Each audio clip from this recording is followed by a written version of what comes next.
வணக்கம்.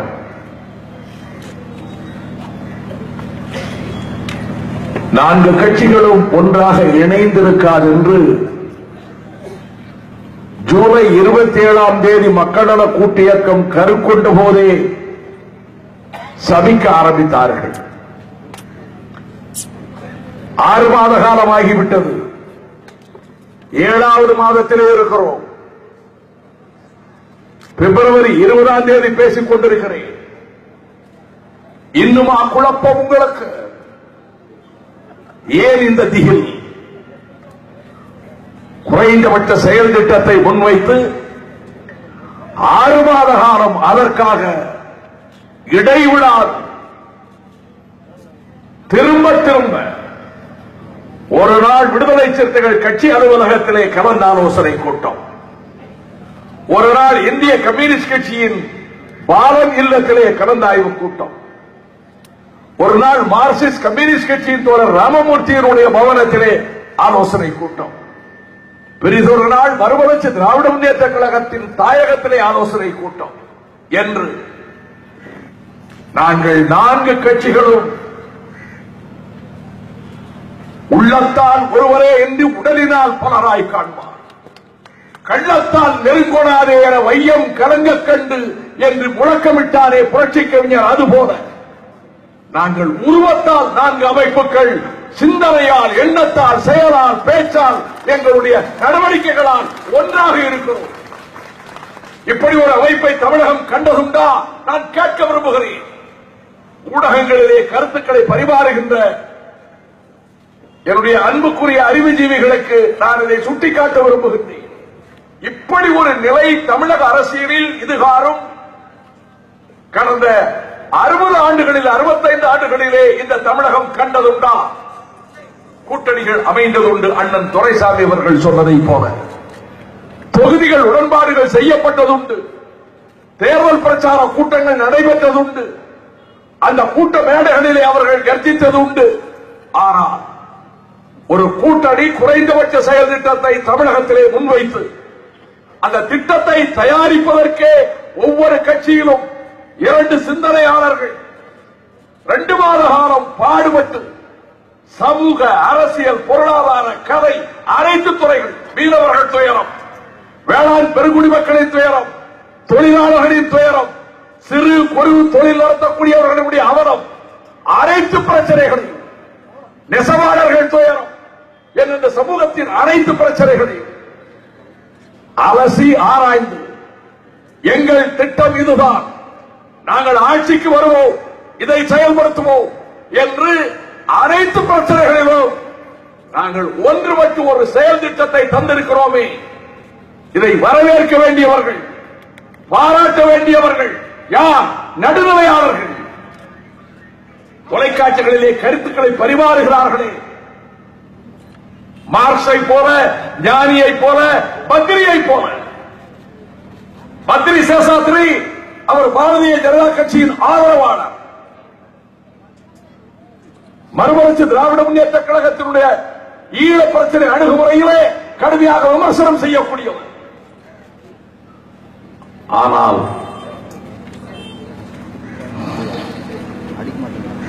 நானே ஆச்சரியப்பட்டேன். பத்ரி சேஷாத்ரி அவர்களுக்கும் எனக்கும் பழக்கமில்லை, பரிச்சயமில்லை, நான் பேசியதில்லை. மக்கள் நல கூட்டணிக்குத்தான் மக்கள் ஓட்டு போட வேண்டும், என்னுடைய ஓட்டு மக்கள் நல கூட்டணிக்குத்தான் என்று பத்ரி சேஷாத்ரி எழுதிய மாத்திரத்தில் சில வட்டாரங்களிலே அது இடி விழுந்ததை போல இருந்தது. உடனே தோழர் மாலன், அவர் ஒரு அறிவுஜீவி, மதிக்கத்தானே வேணும் அறிவுஜீவிகளை. அவர் கடுமையான விமர்சனம். எப்படி பத்ரி சேஷாத்ரி மக்கள் நல கூட்டணியை ஆதரிக்கலாம்? 6 பக்கத்துக்கு பத்ரி சேஷாத்ரி விளக்கம் தந்திருக்கிறார். அது விடுதலை சிறுத்தைகளின் விளக்கம் அல்ல, செங்கோடி தோழர்களின் விளக்கம் அல்ல, கழக கண்மணியின் விளக்கம் அல்ல. எங்களை அரசியலில் நேற்று வரை விமர்சித்துக் கொண்டிருந்த பத்ரி சேஷாத்ரியின் விளக்கம். இந்த நாடு, தமிழ்நாடு ஊழல் என்கின்ற சதுப்பிரதத்துக்குள்ளே சிக்கி இருக்கிறது. புதை மணலிலே புதையுண்டு கொண்டிருக்கின்றது. மீள முடியாத நிலைமைக்கு போய் கொண்டிருக்கிறது. A point of no return. இப்பொழுது நீங்கள் மீட்காவிடில் இனி மீட்கவே முடியாது. இம்முறை இதிலே இருந்து தடுத்து நிறுத்தாவிடில் படுகொலை நரகத்துக்குள் விடுவதை இனி தடுக்க முடியாது என்ற அடிப்படையிலே அவர் கருத்து சொல்லி இருக்கிறார். அவருக்கு இந்த கோவை மாநகரத்தில் வந்தவாறு பத்ரி சேஷாத்ரி அவர்களுக்கு என்னுடைய நன்றியை மக்களவை கூட்டணியின் சார்பிலே தெரிவித்துக் கொள்ளுகிறேன். இதே வேண்டுகோளைத்தான் நான் இந்த தொலைக்காட்சி ஊடகங்கள் மூலமாக தமிழகத்தின் நலனில் அக்கறை உள்ளவர்களை, எங்களை பிடிக்காமல் இருக்கலாம், கம்யூனிஸ்டுகள் உங்களுக்கு கசப்பாக இருக்கலாம், சிறுத்தைகள் உங்கள் சிந்தனைக்கு ஏற்றவர்களாக இல்லாமல் இருக்கலாம், மறுமலர்ச்சி திராவிட முன்னேற்ற கழகத்தை நீங்கள் வெறுக்கலாம். ஆனால் நாட்டின் நலன் கருதி, தமிழ்நாட்டின் நலன் கருதி இந்த அபாயத்திலிருந்து மீட்பதற்கு ஆபத்துதவிகளைப் போல வந்திருக்கிறார்களே, எங்களை நீங்கள் ஆதரிக்க வேண்டாமா? நாங்கள் எதிர்ப்பது ராட்சச பலம் கொண்ட, அரக்கத்தனமான பலம் கொண்ட சக்திகளை, லட்சக்கணக்கான கோடிகளை குவித்து வைத்துக் கொண்டிருக்கக்கூடிய ஊழல் திமிங்கிலங்களை. ஒரு பக்கத்தில் அண்ணா திராவிட முன்னேற்ற கழகம், இன்னொரு பக்கத்தில் மறுமலர்ச்சி திராவிட முன்னேற்ற கழகம். இந்த இரண்டு கட்சிகளுக்கும் இருக்கின்ற பாதுகாப்பு என்ன தெரியுமா? அண்ணா திமுகவுக்கு திமுக பாதுகாப்பு, திமுகவுக்கு அண்ணா திமுக பாதுகாப்பு.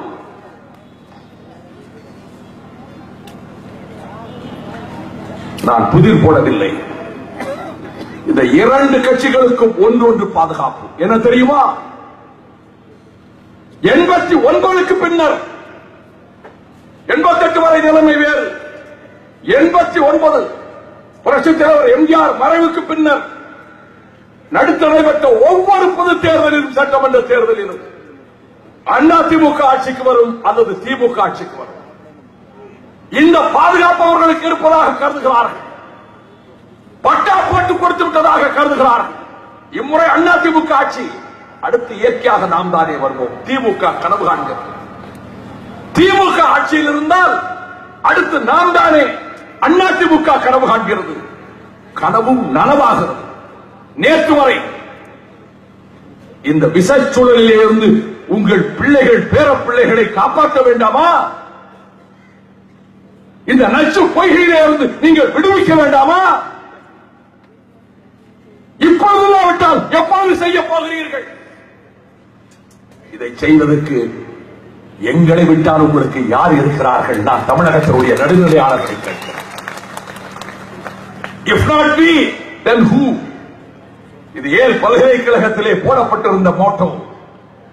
ஏல் பல்கலைக்கழகத்திலே அந்த மாணவர்களுக்கு திருக்குறள் வகுப்படுத்த பேரறிஞர் அண்ணாவின் இதயங்க வந்த வாசகம். இப்பொழுது இல்லாவிட்டால் எப்பொழுது? If not I, then who? நான் இல்லாவிட்டால் வேறு யார்? நாங்கள் இல்லாவிட்டால் வேறு யார்? மக்களவை கூட்டணி இல்லாவிட்டால் வேறு யார்? ஆட்சிக்கு கொண்டு வாருங்கள். எங்கள் நிர்வாகத்தில் எங்கள் வாக்குறுதிகள் நிறைவேறாவிட்டால், தவறுகள் காணப்பட்டால், குற்றம் குறைகள் அமைந்தால், நெஞ்செறிந்து தாங்கள் தவறு செய்தால் எங்களை தூக்கி எறியுங்கள். ஜனங்களினுடைய பலம் ஓட்டு. மக்கள் குரல் மகேசனின் குரல். வாக்ஸ் பாப்புலே வாக்ஸ் டேவி. இதை உங்களுக்கு சொல்லுகிறோம். உங்கள் சக்தி உங்களிடமிருந்து பறிக்கப்பட்டு விட்டது வாக்காளர்களே. இந்த இரண்டு கட்சிகளும் உங்கள் வாக்குச்சீட்டை இந்த ஆயுதத்தை பறித்து விட்டார்கள். பணத்தை கொடுத்து பறித்து விட்டார்கள். ஏழை எளியவர்களுடைய வறுமையை, இல்லாமையை பயன்படுத்திக் கொண்டு ஓட்டுக்கு 500 1000 உழைத்த பணமா? உங்கள் பணம். ஊரை அடித்து உரையிலே போட்ட பணம். மணலிலே, தாது மணலிலே, கிரானைட்டிலே, அத்தனை துறைகளிலே, கமிஷனிலே, டெண்டரிலே, பொதுப்பணி துறையிலே, நெடுஞ்சாலை துறையிலே, அனைத்து துறையிலே கொள்ளையடித்த பணம். இந்த பணத்தை கொண்டு ஒரு தொகுதிக்கு 2 கோடி 5 கோடி செலவழிக்கிறானே, சேவை செய்யவா? குமணன் பரம்பரை அல்லவா இவன்? சேவை செய்யவா பிறந்திருக்கிறான்? கடையது வள்ளல்களின் வாரிசுகள் அல்லவா? கஷ்டப்படுகிற ஜனங்கள் ரொம்ப ஏழையாக இருக்கிறார்கள். தேர்தலுக்கு 1 வருஷத்துக்கு முன்னால் வீடு வீடாக சென்று நீங்க ரொம்ப கஷ்டப்படுறீங்கன்னு நாங்க கேள்விப்பட்டோம். எங்களுக்கு மனசு பொறுக்கல. இந்தாங்க ஒரு 5000, இந்தாங்க ஒரு 2000. யோசிக்கணும் ஜனங்கள் எதற்காக கொண்டு வந்து தருகிறார்கள்? இந்த ஊழலிலே 5 கோடி செலவழித்து ஒரு தொகுதியில் ஜெயித்தால் அடுத்து 15 கோடி சம்பாதிக்கலாம். இதே நிலைமை நீடித்தால் எப்படி மல்லிகை புரட்சி நடைபெற்ற போது ஒரு கட்டத்திலே அது துப்பாக்கி புரட்சியாக மாறியதோ, இதே நிலைமை ஜனநாயகத்தின் உங்களுக்கு கொடுத்திருக்கிற வாக்குச்சீட்டை நீங்கள் முறையாக பயன்படுத்தாவிட்டால், இந்த ஊழலை ஒழிக்காவிட்டால், இந்த ஜனநாயகம் நம்மை காப்பாற்றுவது என்று கருதினார் இளைஞர்களின் சிந்தனை வேறு பக்கத்துக்கு போய்விடக்கூடும் என்று நான் பயப்படுகிறேன். மாற்றம் எதிரும் வந்துதான் தீர வேண்டும். அந்த அடிப்படையில் இந்த 2 ஊழல் கட்சிகளையும் தூக்கி எறிவதற்கு மக்கள் தயாராக வேண்டும் என்று நாங்கள் அழைப்பு விடுத்தோம். யானைமலை அடிவாரத்திலே நாங்கள் மாநாட்டுக்காக கடல் போன்ற ஒரு மைதானத்தை தேர்வு செய்தோம். இவ்வளவு பெரிய மைதானமா? இது பெரிதா கடற்கரை மாதிரி என்றவா இருக்கிறது? கூட்டம் வருமா? கொஞ்சம் பயம் சிலருக்கு.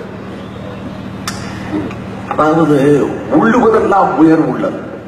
அடிக்கிறதே அடிக்கணும், யானை அடிக்கணும்னா போகணும், முயல் அடிக்கணும் போகக்கூடாது. நான் சொல்ல வள்ளுவன் சொல்லி இருக்கான், காண முயலை நம்பினில் யானை பிழைத்த மேல் ஏந்தறிது. 7 லட்சம் பேர் கலந்து கொண்டார்கள். 25,000 வாகனங்கள் பங்கெடுத்தன. கை காசு போட்டு செலவழித்து வந்தார்கள். காசு கொடுக்காமல் அதிமுக திமுக ஒரு இடத்துக்கு அழைத்து வர சொல்லுங்கள். எல்லாத்துக்கும் ரேட்டு மணிக்கு உணவு. 1 மணி நேரம் கூட்டத்தில் இருக்கணும்னா 150 ரூபாய், 2 மணி நேரம் இருக்கணும்னா 3 ரூபாய், 300 ரூபாய். என்னையா ரேட்டு விவரம் தெரியாம சொல்றேன். இப்ப 500 ரூபாய் ஆகி போச்சு ஒரு கூட்டத்துக்கு வர்றது. மக்களை விலைபேசி அழைத்துக் கொண்டு வருகிறார்கள். இதற்கு மத்தியில் 7 லட்சம் பேர் வந்திருக்கிறார்கள். இதை சகிக்க முடியவில்லை, ஜீரணிக்க முடியவில்லை. உடனே கருத்து கணிப்பு என்ற நச்சு ஆயுதத்தை ஏவுகிறார்கள். நாகவாசத்தை ஏவி பார்க்கிறார்கள். உங்களுக்கு மொத்தத்திலே 3% கூட கிடையாது. எனக்கெல்லாம் தென் மாவட்டங்கள்ல 1.5% கொடுத்திருக்கிறாங்க. ஏபிடி கருத்து கணிப்பு புதிய தலைமுறை ரொம்ப மதிக்கிறேன். எங்களுடைய பிரச்சாரத்தை மக்களுக்கு கொண்டு போனது தொலைக்காட்சிகள் தான். ஜெயா கலைஞர் 2 தொலைக்காட்சியை தவிர எல்லா தொலைக்காட்சிகளும் எங்கள் மக்கள் செய்திகளை கொண்டு போகிறாங்க. ஆனால் அந்த ஏபிடி கருத்து கணிப்பை போட்டார்களே, தென் மாவட்டங்களிலே எங்களுக்கு 1.25%. அட பைத்தியக்காரனே, நான் 25.8% ஓட்டு நான் வாங்கி இருக்கிறேன். அதுக்கு ஒவ்வொரு கட்டத்தில் 22% ஓட்டு வாங்கி இருக்கிறோம் மதிமுக. வட மாவட்டங்களிலே விடுதலை சிறுத்தைகள் பேர் அரணாக கிழக்கு மாவட்டம் இருக்கிறாங்க. ஏன் கணக்கில் எடுக்கிறாங்க? எல்லாத்தையும் சேர்த்து 5% கொண்டு வர என்ன? அதாவது இவர்கள் திட்டமிட்டு இதற்கே கோடிக்கணக்கில் பணம் செலவாகிறது. இப்படி போட்டுட்டா நடுநிலையாளர்கள் நல்ல கூட்டணி தான். இவங்க வந்தா திமுக அதிமுக 2 தோக்கடிக்கலாம்னா ஜெயிக்கிற மாதிரி தெரியலையே, போட்டு என்ன பிரயோஜனம் என்ற எண்ணத்தை ஏற்படுத்துவதற்காக இந்த சூழ்ச்சி வலையை அறுத்தறிவோம், தெருத்தருவாக வருவோம், வீதிக்கு வீதி வருவோம். எங்கள் தோழர்கள் வருவார்கள். அதன் அடையாளம் தான் இந்த நெருப்பு வயலிலே கோவை மாநகர சித்தாபுதிரிலே கூடியிருக்கக்கூடிய இந்த பெருந்திரளான கூட்டம். அந்த மாநாட்டுக்கு பிறகு கடலூரிலே தொடங்கி காளையார் கோவிலிலே கொண்டு வந்து நிறைவு செய்தோமே 6 மாவட்டங்களில் சுற்றுப்பயணம். லட்சக்கணக்கிலே திரண்டார்கள். கொளுத்தும் வெயிலிலே திரண்டார்கள். நட்ட நடுநிசையிலே திரண்டார்கள். பட்டுக்கோட்டையிலே நெருப்பு வெயிலில் திரண்டார்கள். சிதம்பரத்திலே மன்னார்குடியிலே. ஆகவே மக்கள் சக்தி திரண்டு விட்டது. நாளுக்கு நாள் வளர்கிறது, நிமிஷத்துக்கு நிமிஷம் வளர்கிறது. நடுநிலையாளர்கள், இளைஞர்கள், மாணவர்கள் அவர்கள் தான் இந்த நாட்டின் எதிர்காலத்தை தீர்மானிக்க முடியும். இந்த ஊழலின் நச்சு பிடியிலே இருந்து தமிழகத்தை விடுவிக்க முடியும். அந்த அடிப்படையில் நாங்கள் பணியாற்றிக் கொண்டிருக்கிற வேளையில் ஒரு செய்தியை நான் சொல்ல விரும்புகிறேன். இந்த கோவை மாநகரத்திலே அதிமுக திமுக 2 கட்சிகளினுடைய பரிமாணத்தை மாநகராட்சியிலும் கண்டீர்கள், நாடாளுமன்றத்திலும் வெற்றி பெற்று சட்டமன்றத்திலும் வெற்றி பெற்ற அதிமுக இப்பொழுது இருக்கிறது. முன்பு வெற்றி பெற்ற திமுக இருக்கிறது. உலக தரம் வாய்ந்த பல்கலைக்கழகம் 3000 கோடி ரூபாய் மதிப்பிலே கோவைக்கு வரும் என்று சொன்னார்களே, ஏன் வரவில்லை? அந்த பல்கலைக்கழகம் வேண்டும் என்று சுப்பராயன் நாடாளுமன்றத்திலே முழக்கமிட்டாரே, கணேசமூர்த்தி வினா தொடுத்தாரே, அக்கறை இருந்ததா? மேற்கு புறவழிச்சாலை அமைக்க வேண்டும் என்றார்களே, ஏன் வரவில்லை? மெட்ரோ ரயில் திட்டம் என்ன ஆயிற்று? 2 கட்சிகளும் பதில் சொல்ல முடியாது. கோவையிலிருந்து பொள்ளாச்சி போகிற வழியிலே அந்த ரயில் பாதையிலே ரயில்வே நிலையங்கள், மூடப்பட்ட நிலையங்கள் திறக்கப்பட வேண்டும் என்றார்களே, கவனித்தார்களா? இல்லை. ஆனால் மாநகராட்சியிலே என்ன ஊழல் தற்போது நடக்கிறது என்பதை என்னுடைய அருமை தம்பி கிருஷ்ணசாமி, முன்னாள் மாமன்ற உறுப்பினர், தகவல் அறியும் இயக்கத்திலே கொண்டு வந்தார். மணியக்காரன் பாளையம் அசோக் நகரா அதிமுக நிர்வாகத்தில் நடைபாதை அமைக்க 4,55,000 ரூபாய் செலவழித்தார்களாம். போய் பார்த்தால் வடிவேலு சொல்வதை போல கிணத்தையே காணாம, நடபாதையே காணாம, நடபாதையே முடிஞ்சிருக்காங்க. 260 கோடி ரூபாய் ரிசர்வ் பணம் இருந்தது போன வருஷம் 2014. 2015 ஏன் இல்ல? ஏப்ப போட்டாங்க. சுற்றுப்புற சூழல் பாதிக்கப்பட்டால் நம் வாழ்வு அழிந்து போகும் என்பதனாலே வெள்ளலூரிலே இந்த குப்பை கிடங்கை போட்டு எங்களை அழித்து விடாதீர்கள் என்ற மக்கள் அன்று முதல் இன்று வரை போராடுகிறார்களே. இதற்காக நம்முடைய சுப்பராயன் போராட்ட கிளர்ச்சி கடமை வைத்தாரே, தம்பி ஈஸ்வரன் இடைவிடாது போராடுகிறார்களே. 55,000 மக்கள் வாழ்வு அழிந்து போகும் என்று போராடுகிறார்கள். என்னிடத்திலே காட்டினார், நட்சத்திரமும் போல மஞ்சள் நிறத்திலே அந்த தண்ணீர் இருக்கிறது. இந்த தண்ணீரை தான் அவர்கள் பருக வேண்டுமா? இந்த குப்பைகளை இங்கே இருந்து அகற்றி வேறு பாதுகாப்பான இடத்திலே கொண்டு போய் சேர்ப்பதற்கு ஏதாவது நடவடிக்கை எடுக்கப்பட்டதா? எதுவும் கிடையாது. இந்த சூழலில் என்னுடைய அன்பிற்குரியவர்களே, சட்டசபையிலே இன்றைக்கு ஜெயலலிதா என்ன அறிவித்தார் என்று இப்பொழுது தொலைபேசியிலே ரவிக்குமாரிடமும் மின்னல் முகமதரிடமும் கேட்டேன். திருமாவர்களும் கேட்டார்கள். ஏனென்றால் ஒரு செய்தி வந்தது, கடைசி காலம் அல்லவா, நிரந்தரமாக ஆட்சி அஸ்தமிக்க போகிறது அல்லவா, ஆகவே ஜெயலலிதா 2-3 நாட்களாக ஒரு அறிவிப்பை செய்து கொண்டிருக்கிறார். நான் கேட்கிறேன், அரசு ஊழியர்கள் லட்சக்கணக்கிலே போராடுகிறார்கள். அரசு ஊழியர்கள் எங்காவது வன்முறையில் ஈடுபட்டார்களா? கல்லெறிந்தார்களா? கலகம் செய்தார்களா? நெருப்பு வைத்தார்களா? அண்ணா வழியில், அற வழியில், காந்திய வழியில் போராடி கொண்டிருக்கிறார்கள். அவர்களுக்கு சம்பளம் கிடையாது என்று அறிவித்தீர்களே. ஜெயலலிதா ஒருபோதும் திருந்த மாட்டார். சிலர் இயல்புகளை மாற்றிக்கொள்ளவே முடியாது.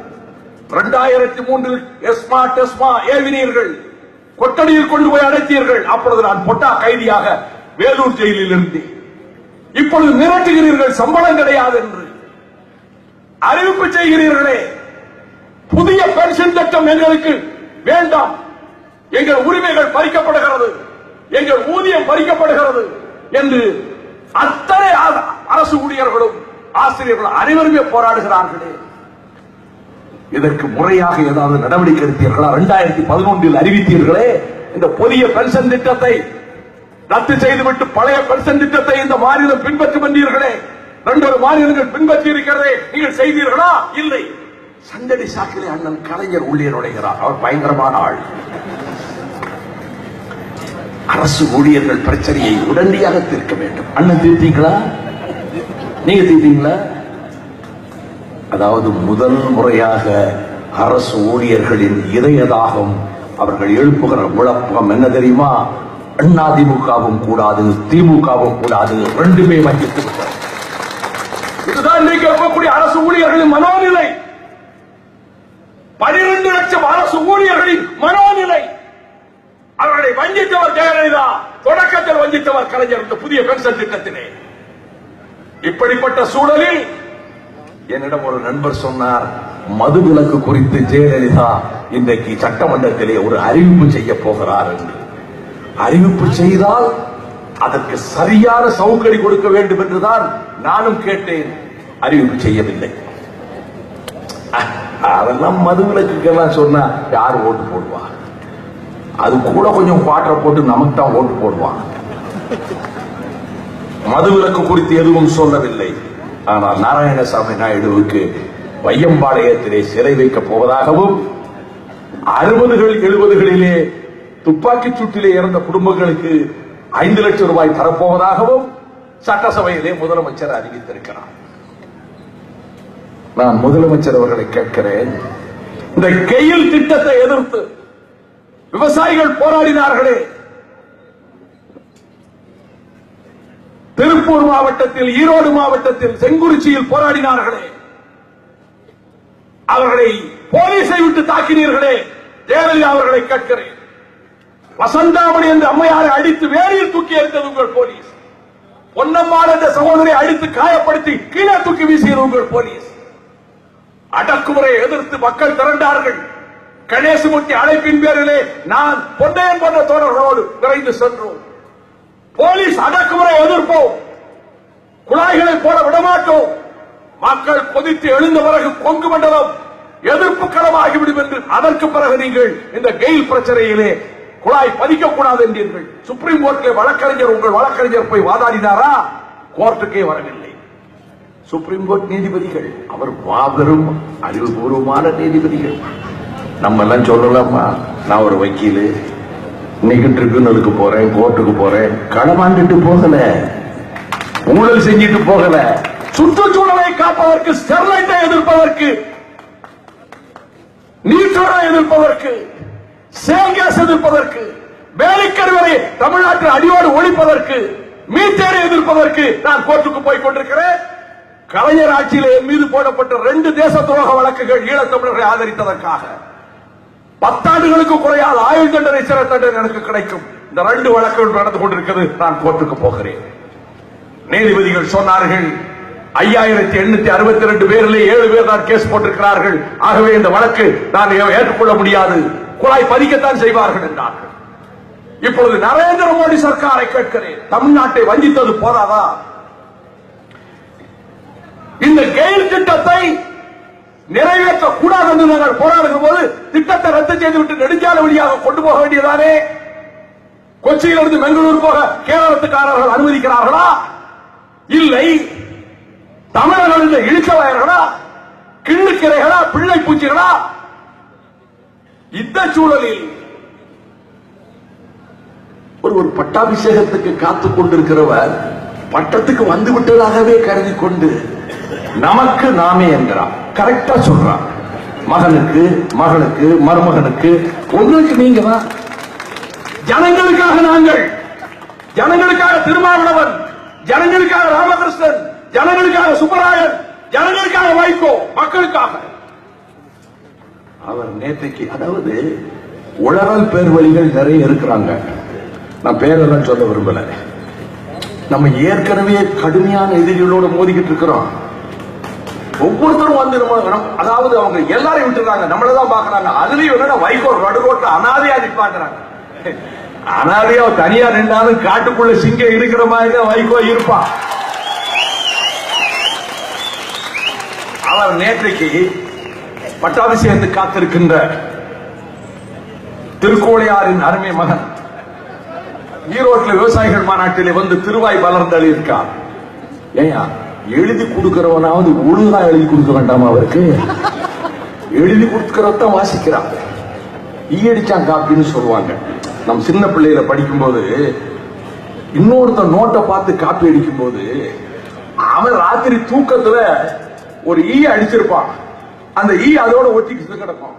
காப்பி அடிக்கிறவன் பாப்ப இதே ஒரு ஈ அடிக்கணும் போது ஈ ஒண்ணு அடிச்சு கூடாது வச்சிருவான். அதை ஈ அடிச்சா காப்பிங்கிறது. அவர் சொல்லியிருக்கிறார், 1 பைசா மின்சார கட்டணத்தை உயர்த்தியதற்காக அதை திரும்ப பெற முடியாது என்று சர்க்கார் சொன்னதனால் விவசாயிகளை போராட்டம் வந்தது.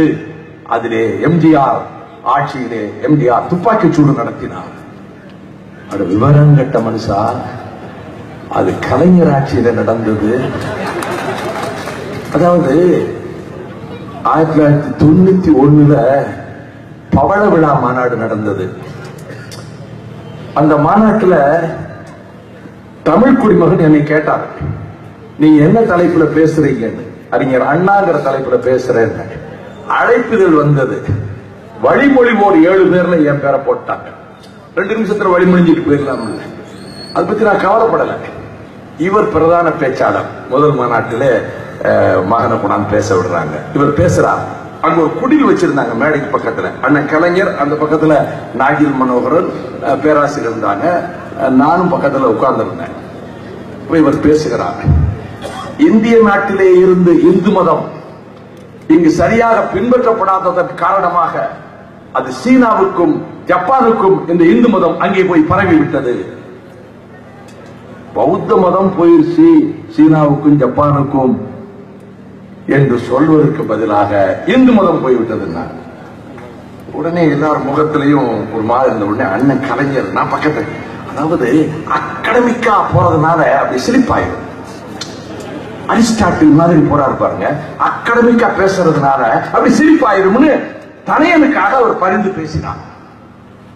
அப்படிப்பட்ட நிலையில் தான் ஒரு 3 வருஷத்துக்கு முன்னாடி அவர் போய் பேசுகிறார். ஒரு வருங்கால முதல்வர் அவரே பட்டம் சூட்டிட்டு ஜனங்கள் தெரிஞ்சுக்கணும். அவர் பேசுகிறார், ஸ்ரீரங்கநாதரையும் தில்லை நடராஜரையும் பீரங்கி வைத்து பிளப்பதுதான் எக்காலம் என்று புரட்சி கவிஞர் பாரதிதாசன் பாடியதை போல அப்படின்னு பேசினார். கலைஞர் தலையில அடிச்சுட்டு உட்கார்ந்திருக்கிறார். அது எழுதுனதே கலைஞர். அதுபோல கலைஞர் காலத்தில் நடந்த துப்பாக்கிச் சூடு, பெருமாநல்லூரிலே நடுகள் இருக்கிறது. சீறி வந்த துப்பாக்கி குண்டுகள். ஜூன் மாதம் 19ஆம் தேதி 1970ஆம் ஆண்டு விவசாயிகள் போராட்டம், கோவை ஜில்லா விவசாயிகள் நடத்திய போராட்டம். அந்த குண்டுகள் மார்பிலே பாய்ந்தது.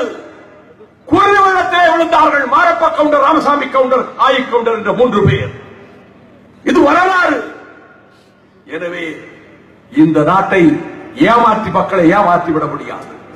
2 பிரச்சனைகள், ஒன்று மது, இன்னொன்று ஊழல். மதுவின் கொடுமையிலே தமிழகம் சிக்கி தவிக்கிறது. ஒரு மாத காலத்துக்கு முன்பு பார்த்தேன், வருத்தமாக இருக்கிறது. கொங்கு மண்டலத்தில் பள்ளி மாணவிகள், +2 மாணவிகள் மது அறிந்துவிட்டு போதையில் மயங்கி கிடந்தார்கள். இது தமிழகமா? காரைக்கால் அம்மையார் வாழ்ந்த தமிழகமா? அவ்வை வாழ்ந்த தமிழகமா? கண்ணகியின் புகழ் வாடும் தமிழகமா? மோதின் பிள்ளை பெண்டில் வாழ்ந்த தமிழகமா? நாசமாக போய்விட்டதே. மது உங்கள் குடும்பத்தை அழிக்கிறதே.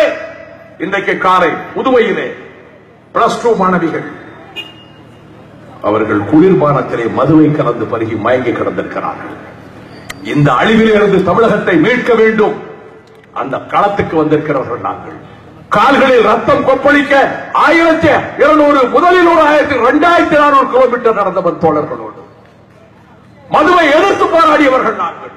சசிபெருமானை சாகடித்தது ஜெயலலிதா அரசு. அதை எதிர்த்து போராட்டம் நடத்தியவர்கள் மக்களவை கூட்டணி தலைவர்கள். மறுத்து நடத்தினோம்.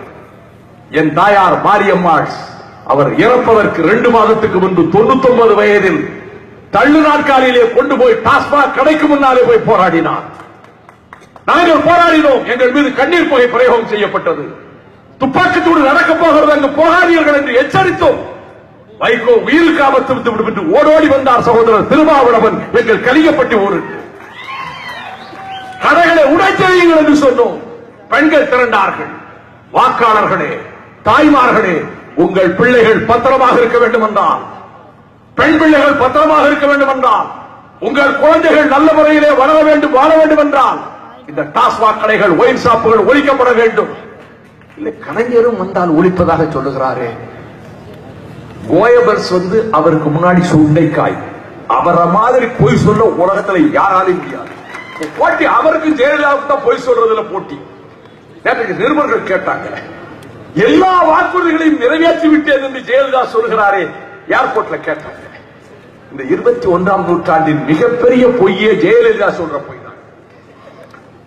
1996ஆம் ஆண்டு சட்டமன்ற தேர்தலின் போது கலைஞர் அவர்களே, நாங்கள் முழு மதுவிலக்கை அமுல்படுத்துவோம் என்று நீங்கள் கூறியது அன்றைய பத்திரிகையில் வந்திருக்கிறதே, புரசொலியில் தேதியெல்லாம் சொல்லி இருக்கிறேனே. 10 வருடம் ஆட்சியில் நிறைவேற்றீர்களா? மக்கள் மதுவை எதிர்க்கிறார்கள் என்பதனாலே சொல்கிறீர்கள். மதுபான கடைகளை மூடுவீர்களா? ஜிஆர் கேட்டார். அண்ணா திமுக மதுபான நிலையங்களை முதலில் மூடி காட்டுங்கள், திமுக மதுபான உற்பத்தி நிலையங்களை மூடி காட்டுங்கள். ஏமாற்ற முடியாது. ஆகவே மக்கள் மிக தெளிவாக விழிப்புணர்வோடு இருக்கிறார்கள். நாங்கள் ஆட்சிக்கு வருவோம், கூட்டணி ஆட்சிதான். ஒரு கட்சி ஆட்சி நீ கூடாது தமிழ்நாட்டுக்கு, அது பெரும் கேடு. கடிவாளங்களும் தடைகளும் இருக்கிற ஆட்சிதான் வேண்டும். கோலிஷன் கவர்மெண்ட், ஒரு கட்சி ஆட்சியே இருக்கக்கூடாது. தமிழகத்தை பாதுகாக்க வேண்டுமெனில் எங்க நிறைய பேர் ஊழல் செய்யறாங்க அரசாங்கத்திலையும் என்று சொல்றாங்களே, நேர்மையான யோகியமான அதிகாரிகள், சகாயத்தை போன்ற அதிகாரிகள் ஏராளமாக இருக்கிறார். போலீஸ் டிபார்ட்மெண்ட்ல இருக்கிறாங்க.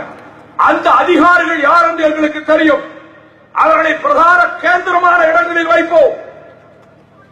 அதிகாரிகள் ஆட்சி நடக்காது, ஆனால் அதிகாரிகள் நேர்மையாக ஆட்சி நடத்த எங்கள் அரசு நிர்வாகம் அதை செயல்படுத்தும்.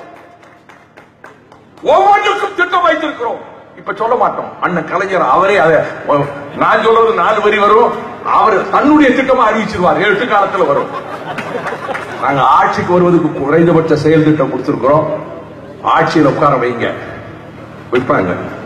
நாங்க செயல்படுத்துறோம். தப்பு செஞ்சோமா எங்களை தூக்கி எறிங்க. தமிழகத்திலே இந்த பரிசோதனை நடக்கட்டும். இல்லையே மீள முடியாது, மீட்க முடியாது. அந்த விதத்தில் இந்த மக்கள் நல கூட்டணிக்கு உங்கள் நல்லாதரவை தாருங்கள். உறுதியாக வெற்றி பெறுவோம். மக்கள் நல கூட்டணி மிகுந்த நம்பிக்கையோடு செல்கிறது. இளைஞர்கள், நடுநிலையாளர்கள் கவனம் எங்கள் பக்கம் திரும்பி இருக்கிறது. எல்லா வீட்டிலும் பேச ஆரம்பிச்சிட்டாங்க. இப்பொழுது நான் கேட்பதெல்லாம் தொலைக்காட்சியினரே, இன்னும் கொஞ்சம் உங்கள் கருணை பார்வையை எங்கள் பக்கம் இன்னும் கொஞ்சம் திருப்பும். ஏன் வைகோ எந்த காலத்துக்கு நான் அப்படி கேட்டதே கிடையாது. உங்ககிட்ட தானே பலம் இருக்கு. நாங்க 10,000 பேர் இருந்தாலும் 7 கோடி மக்களுக்கு நீங்க தானே செய்தி கொண்டு போக முடியும். உங்க பிள்ளைகளும் நல்லா இருக்கணும்னு தானே வைகோவும் நாங்களும் போராடும். ஜனங்களுக்கு சொல்லுவாங்க, அதெல்லாம் படிப்படியா வந்துடும். அப்படியே அலை அடிக்க ஆரம்பிக்க, ஒரு மௌன அலை அடிக்க ஆரம்பிச்சிருச்சு. மௌன புரட்சி. ஜெயிப்போம், ஆட்சி அமைப்போம். வணக்கம்.